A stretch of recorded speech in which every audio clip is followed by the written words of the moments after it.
We know plenty about Vince Wilfork. He was dominant on the field. He loves cooking ribs, and we know he partnered up with Kingsford to announce his retirement this week after 13 years in the league. But during his retirement ceremony with the Patriots, we learned some new things about the good-natured big guy. Patriots owner Robert Kraft shared the story of Wilfork's draft day, when Bill Belichick was dumbfounded that the talented defensive tackle slipped all the way to New England at number 21. Kraft said Wilfork, whose playing weight was around 325 pounds, was so agile that he was like a ballet dancer. Wilfork spent the first 11 seasons of his career with the Patriots, and on Wednesday, he signed a one-day contract to retire with New England. During the ceremony, both Kraft and Belichick had plenty to say about Wilfork as a player and as a person. Family comes first for Wilfork. The first time Kraft met Wilfork was right after the 2004 draft. Kraft welcomed him and tight end Ben Watson, the team's first-round picks from that draft, into his office. He noticed that Wilfork was wearing a gold chain and medallion and asked him about it. The medallion bore pictures of Wilfork's parents, David and Barbara Wilfork. Both passed away while Wilfork was playing at the University of Miami. Wilfork quickly became a part of the Patriots family and developed a close relationship with Kraft and his wife, Myra. After each game, Kraft said Wilfork would find Myra and give her a kiss on the cheek. Then Wilfork would kiss Kraft on the cheek, too, before leaving the field. When Myra was fighting cancer and her health started to deteriorate, Wilfork had a gift for Kraft. It was a medallion, like the one Wilfork wore in remembrance of his mother and father. Kraft's necklace featured his favorite wedding photo with Myra. The inscription read, "Cherish Love." Kraft said he isn't a big jewelry guy, but he wore that medallion every day during her chemotherapy treatments and for 11 months after his wife passed away in July 2011. And Myra was confused by it. "Are you trying to be like Rick Ross?" Myra asked, according to Kraft. But he wore it anyway, because it made him feel better.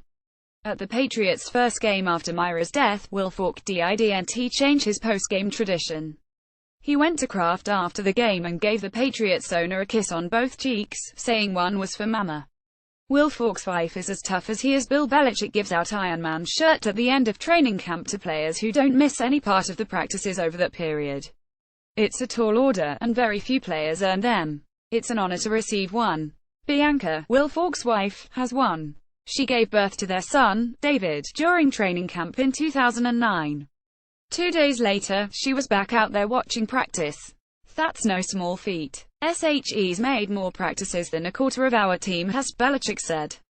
So Bianca got an Iron Man shirt for her dedication. Belichick said he gave her one, because I had to. Wilfork never missed a weigh-in. Vince Wilfork is a big guy. He's so big, in fact, that when he joined Kraft and his family on a trip to Florence, Italy, after Myra's death, he tried to get a custom leather jacket made. The tailor was blown away because he had never seen a man that size, Kraft said.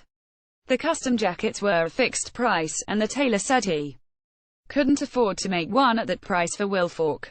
But even though he's a massive person at 6'2" and 325 pounds, Belichick said Wilfork never once missed a conditioning test and he was never fined for being overweight. Belichick was never surprised by the conditioning tests. He said Wilfork could always run. At the weigh-ins, that was another story. "Yeah, I never missed a weigh-in," Wilfork confirmed. "Catch me 30 minutes later, it might be a different story." Part of the motivation for that was Wilfork's respect for Belichick. "He forced us to be great," Wilfork said. The Patriots won Super Bowls 39 and XLIX during Wilfork's tenure there. He totally called the Super Bowl 49 win over the Seattle Seahawks all the way back in OTAs before the 2014 season. "We're going to win Super Bowl 49. We're going to win because we have chemistry," Wilfork told his teammates. And they did. He's grateful to his teammates for believing him. "So thank you guys for trusting me and proving we were chums," Wilfork said. Wilfork knew from a very young age that he wanted to play in the NFL. "I was 4 when I told my father I wanted to become who I am," Wilfork said. His only regret is that his parents didn't get to see him fulfill that dream. But as his storied career comes to its end, it's safe to say that the Wilforks would be proud.